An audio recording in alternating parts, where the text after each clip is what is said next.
৬১০ খ্রিস্টাব্দ। আরবের মক্কা নগরী অন্ধকারে ঢেকে আছে। মূর্তিপূজা, অন্যায় আর জুলুমে ভরা এক সমাজ। সেই সময় এক সত্যবাদী, শান্ত স্বভাবের মানুষ প্রায়ই শহরের কোলাহল ছেড়ে পাহাড়ের একটি গুহায় গিয়ে নির্জনে বসতেন।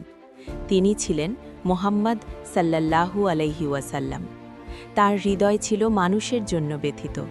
তিনি ভাবতেন কিভাবে এই সমাজকে সত্য ও ন্যায়ের পথে আনা যায়। রমজানের এক গভীর রাতে হীরা গুহায় ইবাদতে মগ্ন অবস্থায় হঠাৎ এক বিস্ময়কর ঘটনা ঘটল। ফেরেশতা জিব্রাইল এসে বললেন, ইকরা, পড়ো।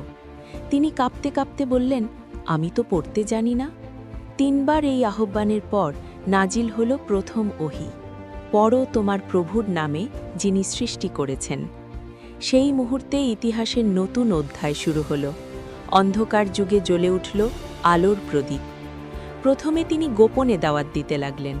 অল্প কয়েকজন মানুষ ঈমান গ্রহণ করলেন। তাদের মধ্যে ছিলেন তার প্রিয় স্ত্রী খাদিজা রাদিয়াল্লাহু। কিন্তু যখন প্রকাশ্যে সত্যের আহ্বান জানানো হলো, তখন শুরু হলো বিরোধিতা, উপহাস, নির্যাতন। তবুও তিনি থামলেন না। তিনি শিখিয়েছেন এক আল্লাহর ইবাদাত করতে, সত্য বলতে, অন্যায়ের বিরুদ্ধে দাঁড়াতে। নির্যাতন যখন চরমে পৌঁছাল, তখন আল্লাহর নির্দেশে তিনি মক্কা থেকে মদিনায় হিজরত করলেন। সেই হিজরত শুধু স্থান পরিবর্তন ছিল না, ছিল এক নতুন সমাজ গঠনের সূচনা। মদিনায় প্রতিষ্ঠিত হল ন্যায়ভিত্তিক এক সমাজ, যেখানে ধনী, গরিব, আরব, অনারব সবাই ছিল সমান।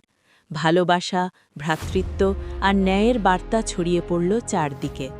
মাত্র ২৩ বছরে এই দাওয়াত আরবের মরুভূমি পেরিয়ে মানুষের হৃদয়ে জায়গা করে নিল। অন্ধকার যত গভীরই হোক, সত্যের আলো তাকে ভেদ করবেই। ইসলামের ইতিহাস সেই আলোর গল্প।